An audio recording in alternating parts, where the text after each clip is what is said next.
ihe mmemme dị iche iche kpụ ọkụ n'ọnụ na-apụ anwụrụ ọkụ, agbamegwu, ihe ejije drama nakwa ihe ndị ọzọ niile. Ọ bụ site n'isi mbido telivishọn ebe ọ na-akpọtụ ka anyị si ewepụtara gị ya.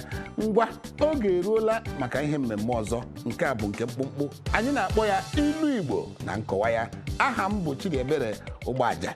Ngwa gee ntị nke ọma ka ịnụ ilu anyị ji bịa n'oge ugbu a. Ilu nke a bụkwa nnọọ ilu dị nwa simple dịka bekee si ekwu. Ọ bụ ilu metụtara ọkụkọ. Ịmara ọkụkọ bụ nnukwu anụ ndị Igbo ji eme ọtụtụ ihe dị iche iche. Ndị Igbo ji ya achụ àjà, ndị Igbo na-egbu iri onwe ihe mmemme pụrụ iche a na-eme, a na-egbu ọkụkọ. Achọkwa n'isi nri osikapa na-ekpo unye, ị gakwa egbu ọkụkọ. Nke bụ na ndị Igbo na ọkụkọ o teele ha biwere, ọ wụghị ihe taa. Ọ dị mma, lekwa ilu anyị ji bịa nke metụtara ọkụkọ. Ndị Igbo na-asị ọkụkọ na-akpa anya uhie akọla ya. Ka m tụọkwa ya ọzọ, ọkụkọ na-akpa anya uhie akọla ya. Ọ bụ gịnị ka nke ahụ pụtara? Bekee ga-asị, if the hen is looking for food, let it not be ignorant of the side eyes. All right, if you look very well at a regular chicken, ọ bụrụ na ilezi anya nke ọma hụ ọkụkọ ka ọ na-agagharị, ị ga-ahụ na anya ọkụkọ adịghị n'ihu dịka nke m siri dị. Anya ọkụkọ dị na gịnị? Dị n'akụkụ. Anya na-abụ ofu dị ebe a, nke ọzọ dịkwa ebe a. Ọ bụ ya ka ndị Igbo na-akpọ anya uhie. Ya bụ ihu onye ahụ dịka onye nwere anya 430, ọ bụ ka anya ọkụkọ dị ka nne ya siri mụ ya.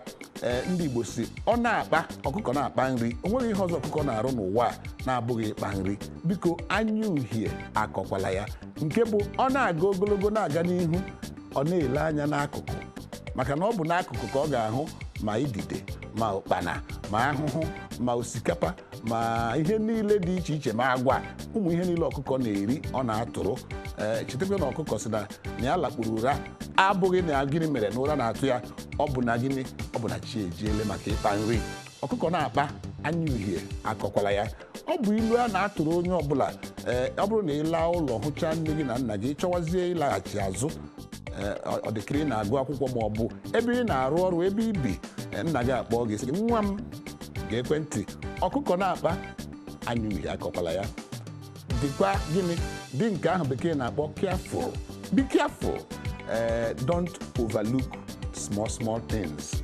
Ọ bụ ya ka ilu ahụ pụtara. Mgbe ọbụla nne gị ma ọ bụ nna gị tụrụ gị ilu ahụ, mara na ha na-eme gịnị? Na ha na-adọ gị aka na ntị, na-enye gị ndụmọdụ ga-abara gị uru.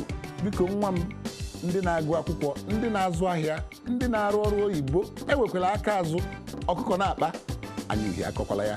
Ọ bụ ya bụ ilu anyị na-ewetara gị taa na ilu Igbo na nkọwa ya. Agakwala ebe ọbụla o, n'ihi na isi mbido telivishọn ihe anyị chi ọ karịkwara akarị. Ọ bụ ebe ọ na-akpọtụ. Anyị na-alaghachi n'otu ntabi anya.